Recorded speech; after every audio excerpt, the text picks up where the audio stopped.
नमस्कार मित्रों, जैसा कि हम लोगों ने पूर्व के पाठ्यक्रम में देखा था कि राष्ट्रीय पाठ्यचर्या रूपरेखा का सिद्धांत क्या है, राष्ट्रीय पाठ्यचर्या रूपरेखा का उद्देश्य क्या है। तो उसमें रुचि का सिद्धांत, क्रियाशीलता का सिद्धांत, ऐसे अनेकों सिद्धांत देखे।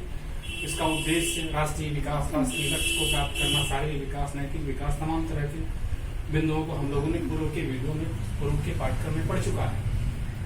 राष्ट्रीय पाठ्यचर्या रूपरेखा यह एक ऐसा बिंदु है जिस पर राष्ट्रीय शिक्षा नीति 1968 से विचार किया जा रहा है।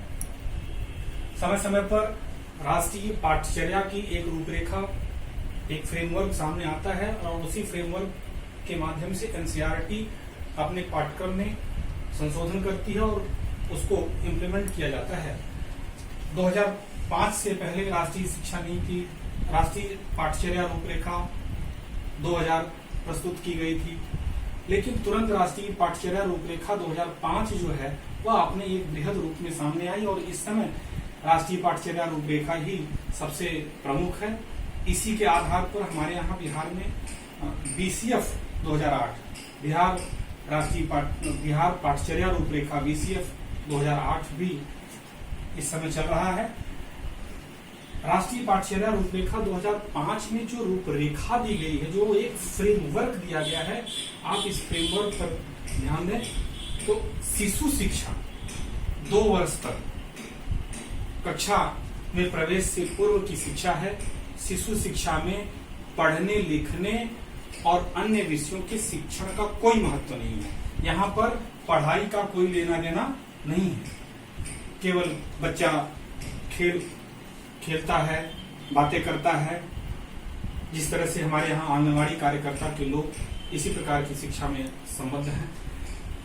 खेल खेल में मौखिक भाषा और शारीरिक विकास और व्यवहार को सिखाया जाता है। बच्चे को खेल खेल में शिक्षा दी जाती है। तो शिशु शिक्षा जो अभी प्राथमिक स्तर से पहले की शिक्षा है, इसमें खेल खेल के माध्यम से, मौखिक भाषा के माध्यम से बच्चों से बातचीत किया जाता है और उनको व्यवहार करना सिखाया जाता है। उठना, बैठना, बोलना, पढ़ना, लिखना, कैसे शारीरिक विकास में तमाम तरह से व्यावहारिक रूप में कठपुतली के माध्यम से, गुड़िया के माध्यम से, खेल खेल में हम विभिन्न प्रकार से शिशु शिक्षा में उनको योग्य बनाते हैं, पढ़ने के योग्य बनाते हैं।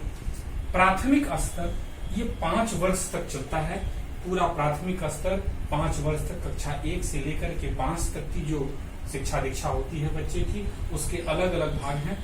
पहली और दूसरी कक्षा में हम बच्चों को एक भाषा पढ़ाएंगे। वह भाषा चाहे मातृभाषा होगी, चाहे क्षेत्रीय भाषा होगी। लेकिन यहाँ एक समस्या आपको देखने को मिलेगी कि मातृभाषा और क्षेत्रीय भाषा दोनों एक हो सकती हैं या अलग अलग हो सकती हैं, लेकिन अभी तक मातृभाषा या क्षेत्रीय भाषा कह जरूर दी जाती है, लेकिन यहाँ हिंदी भाषा को ही अमूमन देखा जा रहा है। हिंदी भाषी क्षेत्रों में या अन्य क्षेत्रों में, जैसे कि दक्षिण भारत के क्षेत्र में, पश्चिमी भारत है, पूर्वोत्तर भारत है, तो वहाँ की जो क्षेत्रीय भाषा है उसी भाषा को मातृभाषा के रूप में माना जाता है। अन्यथा हिंदी भाषी से क्षेत्र में एक शिक्षक कहता है कि रउआ कहा करता नहीं, तो रउआ कहा करता नहीं ये हमारी मातृभाषा हो सकती है, हमारे घर की भाषा हो सकती है, लेकिन वो क्षेत्रीय भाषा नहीं है। तो अमूमन इसके स्थान पर हिंदी का ही प्रयोग किया जाता है। गणित को एकदम मूर्त रूप में पढ़ाया जाता है। बिंदुओं को दिखा करके, वस्तुओं को दिखा करके, गोली के माध्यम से, तमाम तरह से हम प्राथमिक स्तर पर गणित सिखाते हैं। स्वास्थ्य एवं उत्पादक जीवन, जिसमें कला, खेलकूद और ड्राइंग, आप देखे होंगे कि प्राथमिक स्तर का जो बच्चा है वो विभिन्न प्रकार के रंगों की एक ड्राइंग बॉक्स रखता है, अपने पास शिक्षक रखवाते हैं और विभिन्न प्रकार के चित्रों में रंग भरवाया जाता है। ड्राइंग का काम करता है स्वास्थ्य और उत्पादक जीवन। तो पहली और दूसरी कक्षा में ये 3 चीजों पर विशेष बल दिया जाता है। तीसरी से लेकर के 5वीं के बीच में एक भाषा, चाहे वह मातृभाषा या क्षेत्रीय भाषा हो सकती है। गणित में कुछ कंटेंट बढ़ाए जाते हैं। पर्यावरण, अब देखिए आप यहाँ पर पर्यावरण एक नया विषय के रूप में तीसरी से 5वीं कक्षा के रूप में आ रहा है, लेकिन पर्यावरण की विशेषता ये है कि जो ये ईवीएस है, इसको ईवीएस के थ्रू किया जाता है और आसपास परिवेश को पढ़ाया जाता है, लेकिन ये आसपास परिवेश को भाषा के माध्यम से ही पढ़ाया जाता है। तो ये पर्यावरण तीसरी से 5वीं तक इसका अध्ययन कराते हैं। राष्ट्रीय पाठचर्या में उच्च प्राथमिक स्तर जो 3 वर्ष तक 6, 7, 8 3 वर्ष चलता है, यहाँ पर हमें 3 भाषाएं इस रूपरेखा में दी गई हैं। एक तो मातृभाषा, दूसरी क्षेत्रीय भाषा और एक आधुनिक भाषा। आधुनिक भाषा में कई भाषाएं होती हैं, लेकिन हमारे भारत में अंग्रेजी भाषा को ही आधुनिक भाषा के रूप में अमूमन स्वीकार किया गया है। वैसे जर्मन, फ्रेंच, चाइनीज वगैरह वगैरह भी विश्वविद्यालय स्तर पर पढ़ते हैं, लेकिन प्राथमिक भाषा में भी अब एनसीएफ 2005 के बाद अंग्रेजी को हम लोगों ने इस पर स्वीकार कर लिया है कि कक्षा 6 से कम अवश्य पढ़ाई जाए। लेकिन अभी इसमें और भी परिवर्तन आएगा। हम कक्षा 3 से भी अंग्रेजी को शुरू कर चुके हैं। गणित केवल लेवल बढ़ा देते हैं। एक नया विषय है विज्ञान एवं प्रौद्योगिकी। ये 6 से 8 की कक्षा में विज्ञान और प्रौद्योगिकी विषय को जोड़ा गया है। उसके बाद सामाजिक विज्ञान। सामाजिक विज्ञान के अंतर्गत 4 चीजें होती हैं: इतिहास, भूगोल,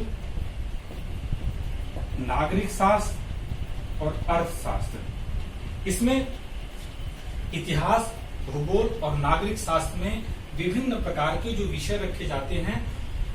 भूगोल के अंतर्गत भारत का भूगोल, विश्व का भूगोल, विभिन्न प्रकार के मैप हर जगह की सामाजिक विज्ञान की किताबों में मौजूद किए गए हैं। ये हमारे ऊपर है कि हम किन किन कंटेंट को इसके अंतर्गत जोड़ते हैं, लेकिन सामाजिक विज्ञान देते हैं। कार्य शिक्षा जो वर्क एजुकेशन है, इसमें स्वयं के बारे में, अपने घर, उस बालक के घर से संबंधित, स्कूल से संबंधित कुछ वर्क एजुकेशन कराए जाते हैं जो प्रोडक्टिव होते हैं। कला शिक्षा जिसमें ललित कला और प्रदर्शन कला 2 तरह की कलाओं पर विशेष बल दिया जाता है। और स्वास्थ्य एवं शारीरिक शिक्षा, स्वास्थ्य और शारीरिक शिक्षा में खेल कूद, एनसीसी, एनएसएस और कई तरह की चीजें होती हैं जो हम माध्यमिक स्तर पर चलते देखेंगे। लेकिन यहाँ विशेष रूप से खेल कूद को ही कंडक्ट किया जाता है। हालांकि स्वास्थ्य और शारीरिक शिक्षा में एनएसएस, एनसीसी, स्काउट वगैरह वगैरह भी आते हैं, लेकिन ये माध्यमिक स्तर पर अधिक विकसित होते हैं। तो उच्च प्राथमिक स्तर पर ये बातें दी गई हैं। माध्यमिक स्तर पर सारी चीजें जो उच्च प्राथमिक स्तर पर हैं, वही सारी चीजों का विस्तार यहाँ माध्यमिक स्तर पर भी किया गया है, लेकिन यहाँ कंटेंट बढ़ाए जाते हैं। 3 भाषाएं, जिसमें एक मातृभाषा, एक क्षेत्रीय भाषा और एक आधुनिक भाषा। एक चीज आपको समस्या दिख रही होगी कि मातृभाषा और क्षेत्रीय भाषा हम बार बार इस्तेमाल की गई है एनसीएफ में, लेकिन मातृभाषा और क्षेत्रीय भाषा ये दोनों एक हो सकती है। तब 3 भाषा में एक दूसरी भाषा भी जुड़ जाती है। इस बात को आप जानते हैं। गणित, विज्ञान और प्रौद्योगिकी, सामाजिक विज्ञान, कार्य शिक्षा। तो जिस तरह से यहाँ पर गणित, विज्ञान, सामाजिक विज्ञान, कार्य शिक्षा है, ठीक उसी तरह से यहाँ पर भी गणित, विज्ञान, सामाजिक विज्ञान के अंतर्गत केवल कंटेंट पढ़ाए जाते हैं। लेकिन कार्य शिक्षा जो वर्क एजुकेशन है, यहाँ कार्य शिक्षा का स्वरूप बदल जाता है और कार्य शिक्षा में व्यावसायिक पाठ्यक्रम जुड़ता है, जिसके आधार पर हमारा आगे चल करके अकाउंट का अध्ययन विशेष रूप से किया जाता है। बच्चा वाणिज्य ग्रुप में चला जाता है।